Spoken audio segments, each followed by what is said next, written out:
Do you want to have a productive week? A month that delivers real results? A life you'll be proud of when you look back? Then pause for a moment and honestly reflect on what you've been doing every day. Because it's not about what you dream, it's about what you repeat. One small change a day, multiplied by 7, can transform how you see yourself. And when your self-image changes, everything else begins to shift. The Stoics knew this. They understood that silent discipline has more power than 1,000 loud intentions. They knew the greatest outcomes don't come from external control but from inner strength. From what you choose to feed in your mind, your body, and your actions. They trained themselves the way warriors prepare for battle, quietly, consistently, and without the need for applause. That's what we're going to do here. In this video, we'll dive into 7 Stoic habits, 7 tools of war that serve as a shield against discouragement and a sword against stagnation. They are small actions that have the power to refocus your attention, restore your strength, and reconnect you with what truly matters. Because productivity isn't about moving faster, it's about wasting less. You might say you don't have time, but time exists. It's just been hijacked by vices, distractions, and the excuses you repeat every time you start to improve and then sabotage yourself halfway. Results don't appear for those who wait. They are born for those who prepare. They don't come by magic. They respond to your consistency. Marcus Aurelius once said, "The quality of your life depends on the quality of your thoughts." But it's not enough to think well. You must act in alignment. You have to turn the idea into practice and the practice into a lifestyle. So type in the comments, "Starting today, I create results." Because a new life doesn't begin on Monday, it begins the exact moment you stop repeating the past and start building your future with clarity and intention. Let's begin. 1. Wake up before your mind starts making excuses. Days that bring real results don't start with grand ideas. They begin with small decisions, and the very first one is simple but powerful. Get up. This isn't about heroism or toxic productivity. It's about training your mind from the moment you wake up to remind yourself who's in charge. When you hit the snooze button, what you're really saying, even if you don't realize it, is, "Today, I delay.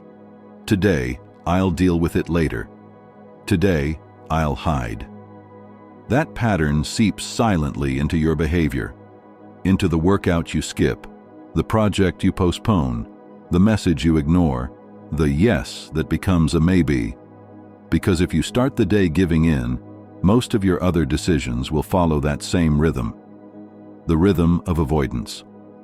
Marcus Aurelius understood this. He wrote to himself in his Meditations, "When the alarm rings and you want to stay in bed, remind yourself that you were made to act, not to hide under the blankets." That simple phrase is a brutal reminder.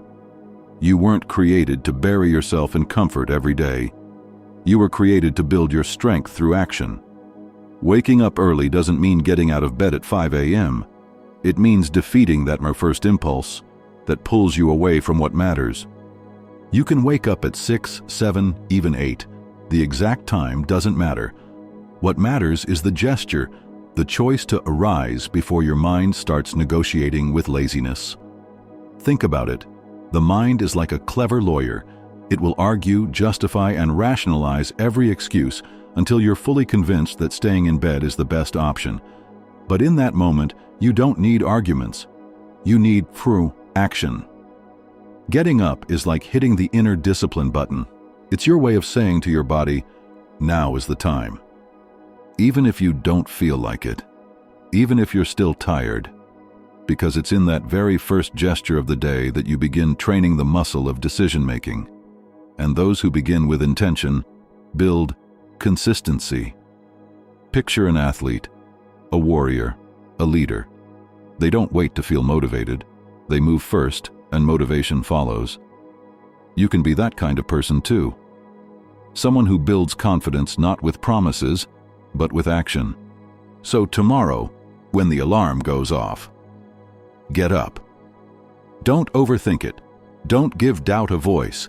Get up with the strength of someone who knows.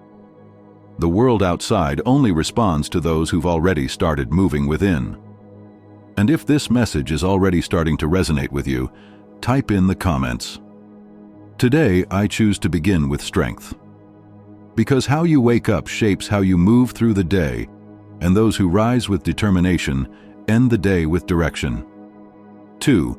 Movement is the language of inner strength. Before any external victory, there must be a body that moves. Staying still isn't rest, it's often a disguised form of surrender. Your body was made to walk, stretch, rise, push, to overcome physical resistance, not to stay hunched over in front of a screen, waiting for motivation to fall from the sky. Movement is more than a health issue. It's a conscious choice not to accept stagnation. It's your body's way of saying, I'm still here, and I'm not giving up on myself. Many people believe the Stoics were just quiet thinkers, but the truth is, they were men of both mental and physical action. Marcus Aurelius wasn't just a Roman emperor, he was also a general. He practiced wrestling, boxing, and even went hunting. Seneca took cold baths to challenge his body to discomfort, and Socrates, the great philosopher, would walk for miles in silence, training not just his mind, but also his endurance. They understood. The body is the instrument of the soul. And if that instrument is weak, out of tune, or motionless, no mental plan can hold strong. There's a powerful story about U.S. President Theodore Roosevelt. As a child, he had asthma. He was fragile and weak. His father looked him in the eyes and said, "You have a brilliant mind, Theodore, but you need to strengthen your body." And that 12-year-old boy responded, "All right, I will make my body strong." That was the beginning of what he later called the strenuous life. A path that transformed a sickly child into one of the most vigorous presidents in history. Seneca wrote, "We treat the body with rigor so that it may not be disobedient to the mind." Because without a strong body, the mind surrenders more easily. Without movement, everything gets stuck. Energy, discipline, even clarity. You don't have to become an athlete, but you do have to move. Because physical inertia leads to emotional stagnation, and those who conquer laziness in the body begin to conquer themselves. Exercise is a training ground for consistency. When you move, even when you don't feel like it, you're strengthening life's most important muscle. Discipline. Physically disciplined people tend to be more focused, more productive, and more resilient because they've learned to resist the pull of the comfort zone. If you defeat laziness in your workouts, you'll defeat it in life too. So make a commitment to your own desire to grow. For the next 7 days, move every single day. It can be a walk, a stretch, a dance, a few deep breaths between tasks. It's not about intensity, it's about commitment. It's the message you send to yourself through action. I'm not a spectator in my life, I am the active protagonist. Because a still body trains the mind for inertia, but a moving body reawakens. Vital energy. You don't need to train like an Olympian or follow a perfect routine. What transforms your identity is repetition, presence, and consistency. These 7 days aren't about performance, they're about showing up, about caring for your foundation, not out of vanity, but out of integrity. Every time you move, you tell yourself, I won't live half asleep. I rise, I move forward. And it's that simple, quiet gesture, done again and again, that transforms your body from something weak into something awake. A body that holds you up, that protects your mental clarity when life tries to knock you down. Because when you move with discipline, your mind starts to trust you. And that's where transformation begins. Fatigue turns into energy, apathy turns into direction. So, move for the next 7 days. Even if the world around you is at a standstill, even if you don't feel like it, even if no one's watching, your body is always listening. and it responds with more focus, more strength, more vitality. If that decision is already beginning to resonate inside you, write in the comments, "I choose to be strong, mind and body," because when the body responds with strength, the mind learns to trust, and results begin to appear where once there was only exhaustion. 3. Keep a journal. There is a place where confusion becomes clarity, where scattered thoughts begin to take shape, where misunderstood emotions start to align. That place is the page. Writing isn't a luxury. It's mental hygiene.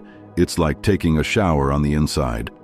You clear away the excess, reorganize the chaos, and give meaning to what once felt like emotional noise.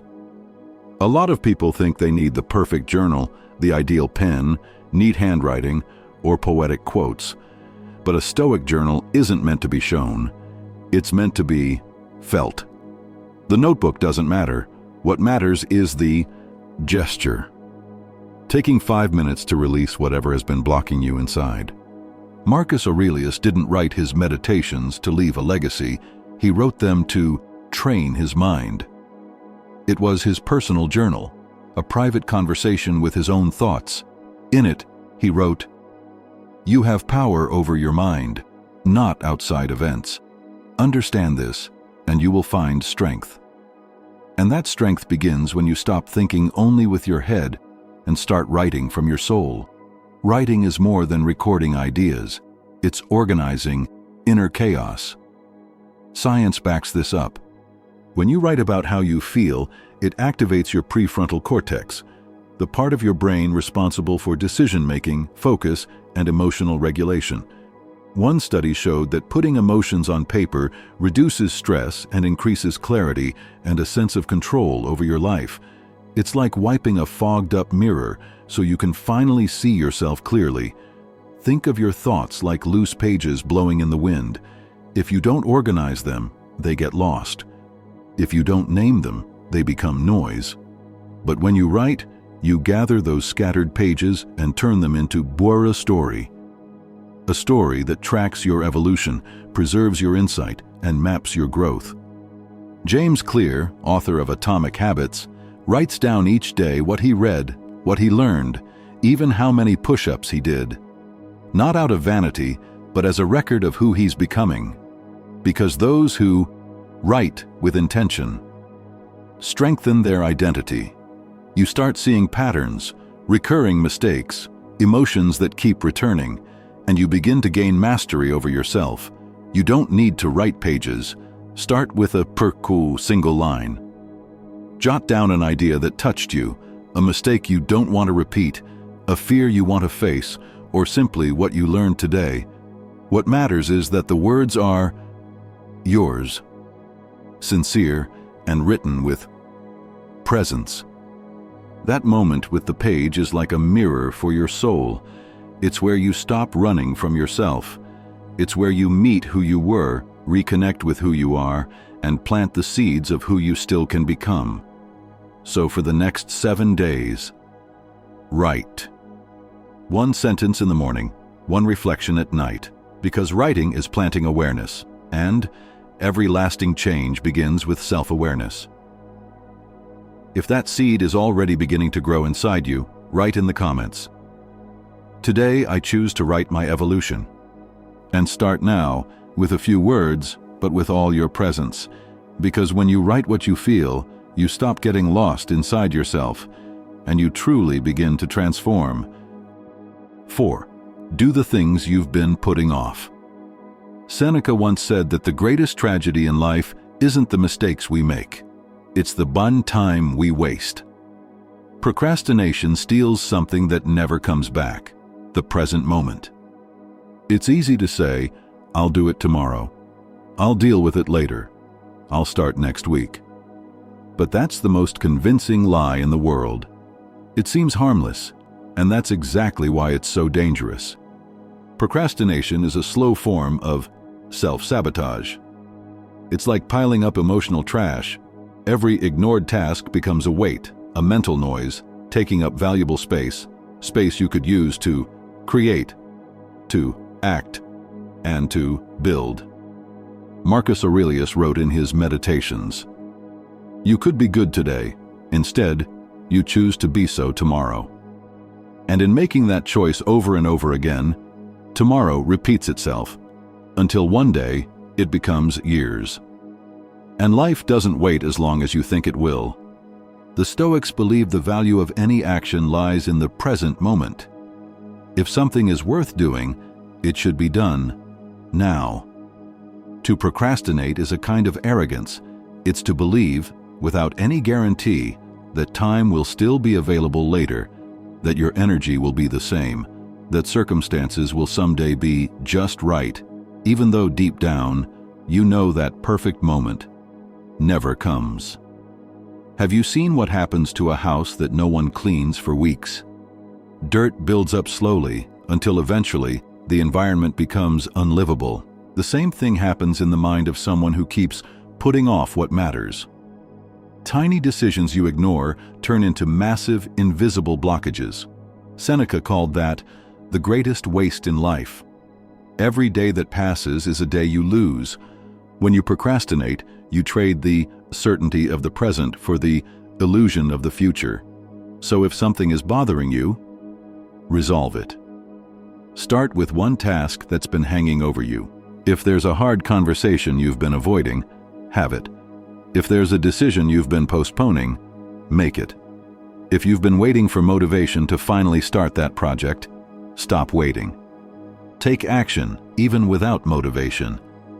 You don't have to fix everything at once, but you do have to start. Choose one thing you've been avoiding for days, weeks, maybe even years, and take the first step today. Even if it's just an email, a phone call, a plan, a yes or a no. This week, face one task per day, not because you're rushing, but because you're ready to break the brash mental loop of later. Because every delayed action is like an anchor holding back the ship of your life, even when the sails are already up. As Ralph Waldo Emerson once said, "Do the thing you fear, and the death of fear is certain." Don't wait for inspiration. Act with clarity. The power lies in beginning. The result follows in the next step. So if you're ready to break the procrastination cycle, write in the comments, "Today I do what needs to be done." That decision, repeated with intention, might not change the world in one day, but it can change the direction of your life, one act at a time. 5. Sleep like someone preparing for victory. You want to wake up early, but you can't get out of bed. You want energy and focus, but you feel constantly drained. You want results, but you keep ignoring the most basic thing. Your body needs rest. The problem isn't just in the tough mornings, it's in how you end your day. You're demanding performance from a mind that's exhausted. You expect emotional clarity when your biology is collapsing. But there's no miracle that replaces sleep, because sleep isn't just a pause, it's the core of your tachymental reset. While you sleep, your brain is organizing memories, regulating hormones, adjusting your mood, and strengthening your decision-making capacity. It's like your inner control center doing maintenance while you rest. And when you neglect that process, it's like refusing to charge your phone and then blaming it for turning off. You demand presence, but you live in low-power mode. Seneca warned about this centuries before science confirmed it. People fear death, but they bury themselves slowly in sleepless nights, useless distractions, and meaningless work. And that's exactly it. Every sleepless night is a piece of you that dims. You lose energy, yes, but you also lose clarity, decision-making power, and awareness. Sleeping well isn't just about health, it's strategy. It's respecting your body as the instrument of your growth. Seneca recommended silent evening walks, deep reflection, and the habit of teaching the mind to calm down. He knew that no restless soul finds peace, not in sleep and not in life. Marcus Aurelius did the same. Before bed, he would write by lamplight, reviewing his actions, his mistakes, his decisions. A simple ritual, but a powerful one. Because he closed the day with awareness, not anxiety. You don't need expensive apps or a smart mattress. What you need is intention. Create your own evening ritual. Turn off screens an hour before bed. Read something that uplifts your spirit. Say a prayer. Write a line in your journal. Breathe. Give thanks. Close your eyes with lightness, not with stress, because sleeping well isn't laziness. It's preparation. It's telling yourself, I take myself seriously enough not to sabotage myself over the smallest detail. And if that decision is already growing inside you, type in the comments, tonight I sleep like someone who wants to live well. Because every powerful morning begins with a night well concluded. And every solid result starts with the quiet decision to rest with dignity. 6. Set aside time to learn. If you're not learning, you're not growing. And stagnation isn't rest, it's a regression disguised as routine. It arrives quietly without warning, like a tiny leak in a boat. At first it seems harmless, until you realize you're sinking into monotony, into apathy, into that feeling that the days are passing but you're not moving forward. Maybe you've already felt it, like you're just watching your own life from the outside, seeing opportunities pass you by without the strength to reach for them. That's not bad luck. It's not a lack of talent. It's a clear signal that you've stopped growing. Learning isn't a luxury, it's mental survival. And it's not just about books or degrees.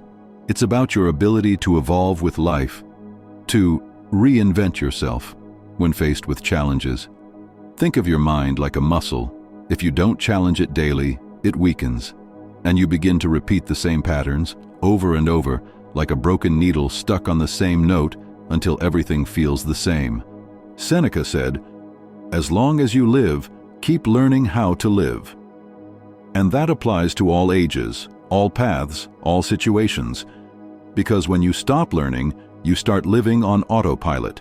You react without thinking, decide without awareness, suffer without understanding why. Today, neuroscience confirms what the Stoics practiced. A Stanford University study showed that people who keep learning develop what's called a growth mindset. A belief that you can improve with effort even after failure. That simple belief reduces fear of making mistakes and increases your willingness to try again. So, learning changes the way you feel, think, and act. But why do so many people stop learning? Because learning takes effort, and the human brain prefers repetition over challenge. Because we live in a passive consumption era where it's easier to scroll than to reflect. And because comfort is addictive. Staying confined to what you already know seems safe, but inside, it eats away at your purpose, slows your mind, and cools your drive. Let's get practical. An entrepreneur who stops studying the market falls behind. A professional who doesn't update their skills becomes replaceable. A relationship where no one learns to communicate turns into mechanical coexistence. A person who stops questioning themselves starts living a life that isn't even theirs, just a habit, but nothing blooms in habit, it merely survives. So commit to movement. You don't need an expensive course or to switch careers overnight. Start small. Read 10 pages of a book that sparks your curiosity. Watch a class that challenges your worldview. Learn something from someone older or younger than you. And most importantly, question your own beliefs. Ask yourself, is there a better way to think about this? That single question opens doors. It disarms your old assumptions, and asked with courage, it sets you back on the path of growth. Because what holds you back isn't usually a lack of opportunity, it's a lack of internal movement. And that movement only begins when you decide, I will not stay frozen in place. As Alvin Toffler said, the illiterate of the 21st century won't be those who can't read or write, but those who can't learn, unlearn, and relearn. The knowledge is out there, but no one can learn for you. Learning is a pact with your future. And if you want a different future, you need to learn something new today. So tell me, what are you going to learn this week? Write in the comments.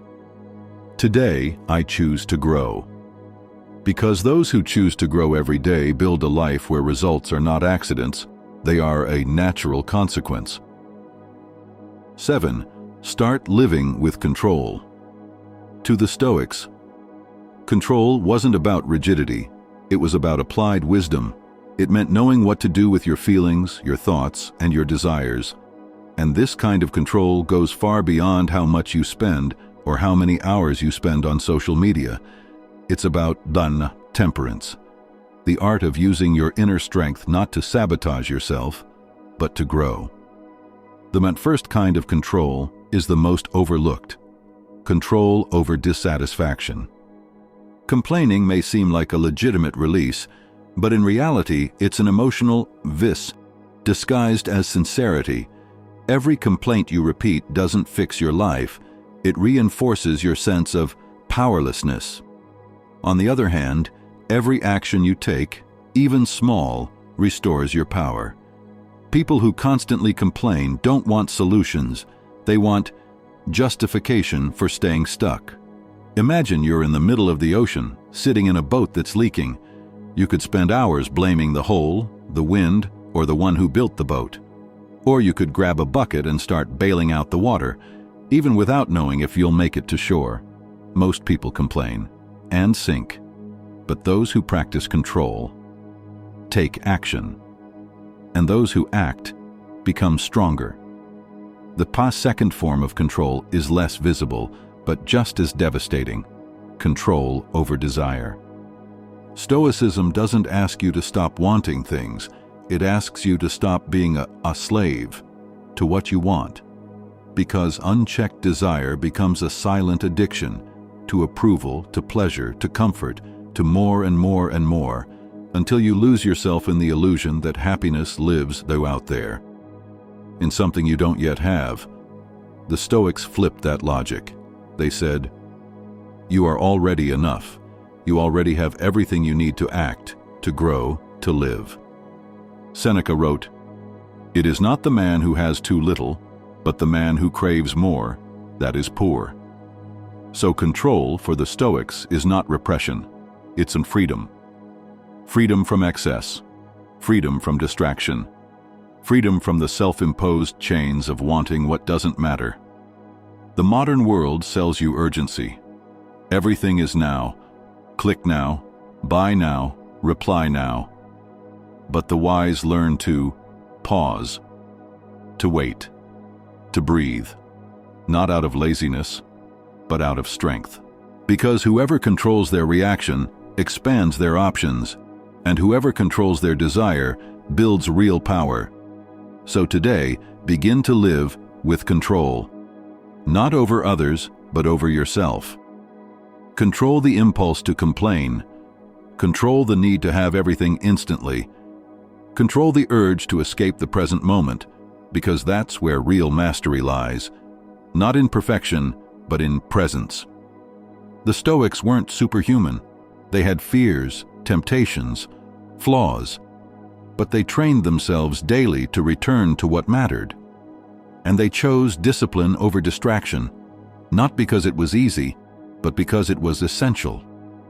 If that strength is already waking up inside you, write in the comments, "Today, I live with inner control."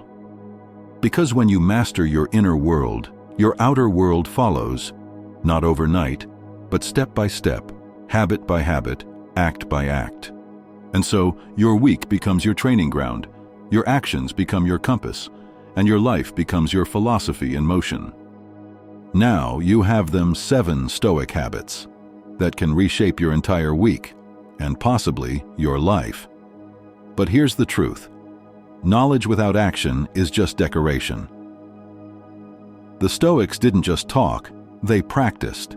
They didn't just read philosophy, they lived it. And now, you have the same choice. You don't need a perfect plan. You don't need to change everything overnight. You need to start Today, with one habit, one gesture, one decision that aligns with the person you want to become. Because every step taken with intention builds a life of meaning.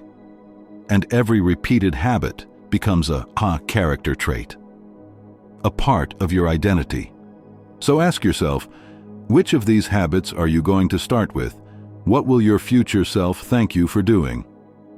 This week, let that be your compass. If this video resonated with you, show your support.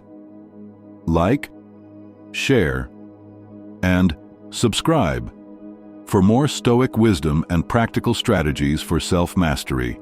We're building a community of thinkers, warriors, and creators, people who are done waiting for change and are ready to become the change. And before you go, drop a comment below. This week, I choose action over excuse. Because that one line may just be the beginning of a completely different life.